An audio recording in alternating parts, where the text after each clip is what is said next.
Hello po sa inyong lahat mga ka-crypto. Sa video po na ito ay ang ating pag-uusapan dito ay tungkol po sa prediction ni Ginoong Jeremy Da Vinci. Isa po siya sa mga pinakaunang sumuporta at gumamit kay Bitcoin. Ayon sa kanya ay posibleng umabot daw po ang presyo ni Bitcoin sa $350,000. Napakalaki, di ba? Pero bago tayo magdiwang o mag-alinlangan, alamin po natin kung paano po niya ito napagbasehan at kung may katotohanan ba sa kanyang pananaw. Kaya yan po ang siyang ating pag-uusapan sa video na ito. Pero bago po tayo magpatuloy, ay nais ko lamang po munang bigyang linaw ang aking disclaimer kung saan ang nilalaman po ng video na ito ay hindi po ito isang financial advice. For education and information purposes lamang po ang layunin nito. Ayan, umpisahan po natin sa kung ano po ang sinabi ni Ginoong Jeremy Da Vinci. Yan, sa isang post po sa X, dating Twitter, ay sinabi po ni Ginoong Jeremy Da Vinci na posibleng umabot daw si Bitcoin sa presyong $350,000. At ano po ang kanyang batayan? Ang historical na relationship ng presyo ni Bitcoin sa mining cost o ang gastos para makapagmina ng isang Bitcoin. Kaya yan po ang kanyang naging batayan.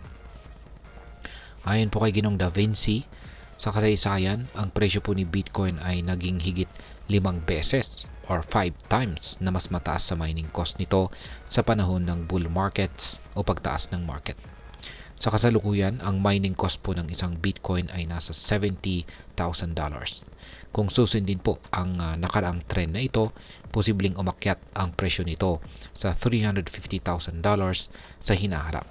At ang tanong ay, realistic ba ito? O isa itong pipe dream lamang? Kaya yan ang malaking tanong. Ngayon ay paano po naiuugnay ang mining cost sa presyo ni Bitcoin? Unang-una ay ano nga ba ang mining cost? Ang mining cost ay ang gastos sa pagpuproseso ng mga transaction at pag-secure sa blockchain network ni Bitcoin. Kasama po rito ang kuryente, specialized equipment tulad po ng ASIC miners at iba pang operational expenses. Kapag mataas po ang mining cost, kadalasan ay nagiging baseline ito para sa presyo ni Bitcoin. Ayon po sa kasaysayan, sa panahon po ng bull markets, ang presyo ni Bitcoin ay madalas na umaabot o lumalagpas pa sa 5 beses ng mining cost nito. Halimbawa ay noong nakaraang cycles, makikita na si Bitcoin ay tumaas ng ilang beses higit sa break-even point para sa mga miners. Ang economic incentive na ito ay bahagi po ng disenyo ng cryptocurrency. Ngayon ay bakit nga ba ito mahalaga? Nitong nakalipas po na taong 2024 ay nagkaroon po ng halving kung saan ang reward ng mga minero ay bumaba po mula 6.25 BTC kada block ay naging 3.125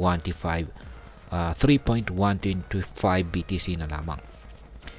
Ang halving event ay nagbabawas po sa dami ng bagong Bitcoin na nakikreate kung saan ay nagiging sanhi ng mas kaunting supply sa market.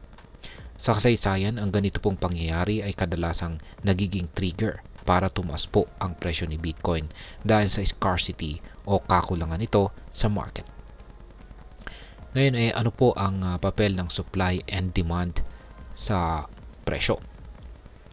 Yan, si Bitcoin ay meron po siyang fixed supply na 21 million coins lamang. Sa ngayon ay halos 20 million na Bitcoin ang namimina at mas kaunti na lang ang natitira para sa mga darating na taon. Kapag lumiliit ang supply habang tumatas ang demand, inaasahang tataas ang presyo. Simple lang ang ekonomiya ni Bitcoin. Scarcity equals value. Ayan. Dagdag pa rito ang mga malalaking institution tulad po ng BlackRock, MicroStrategy at Fidelity ay nag-iipon ng Bitcoin na nagkakahalaga po ng $100 billion. Ang ganitong kalaking pagbili mula sa mga big players ay indikasyon po na naniniwala sila sa pangmatagalang potensyal ni Bitcoin. Ngayon ay ano naman po ang sinasabi ng market trends? Sa kabila ng optimistic na pananaw, hindi po maiiwasan ang volatility o pabago-bagong presyo ni Bitcoin. Halimbawa, kamakailan ay bumaba po ang presyo nito mula $102,000 patungong $94,000. Ayon po sa mga eksperto tulad ni Ginoong Robert Kiyosaki, ang ganitong dip o pagbaba ng presyo ay pagkakataon para makabili ng mas mura. Tinatawag po nila itong buy the dip strategy. Ang spent output profit ratio ay isa naman itong indicator na ginagamit para suriin ang mga Bitcoin holders kung saan ay kumikita o nalulugi. At ito naman ay nasa 0.987. Ibig sabihin, maraming short-term investors ang nagbebenta kung saan sila ay lugi. Ngunit ayon po sa mga analyst, ang ganitong senaryo ay madalas na nauuwi sa market rebound o pagtaas muli ng presyo. At ngayon ay ano naman po ang maaring maging epekto nito para sa atin bilang mga Pinoy crypto traders or investors ni Bitcoin. Yan, kung magkatotoo ang prediction ni Ginoong Jeremy Da Vinci, malaking oportunidad po ito para sa mga Pinoy traders at investors ni Bitcoin. Isipin mo, kung bumili ka ng Bitcoin ngayon sa presyong $94,000 at umabot ito sa $350,000, malaki po ang posibleng kita. Ngunit mahalaga ring tandaan na ang ganitong uri ng investment ay may kaakibat na risk. Si Bitcoin ay kilala sa pagiging volatile, kaya huwag mag-invest ng higit sa kaya mong mawala. Para sa mga nagmimina o miners dito sa Pilipinas, ang tumataas po na presyo ay maaring maging dahilan para mas kumita kahit na mataas ang gastos sa kuryente dito sa ating bansa. Ngunit, kailangan po nating maging updated sa mga technology at gumamit po ng mas efficient na mining equipment para masulit ang mining rewards. At sa kabuuan, ang prediction po ni Ginoong Jeremy Da Vinci ay base po sa historical data at saka patterns, kaya may kredibilidad po ito. Gayunpaman, hindi po ito garantiya.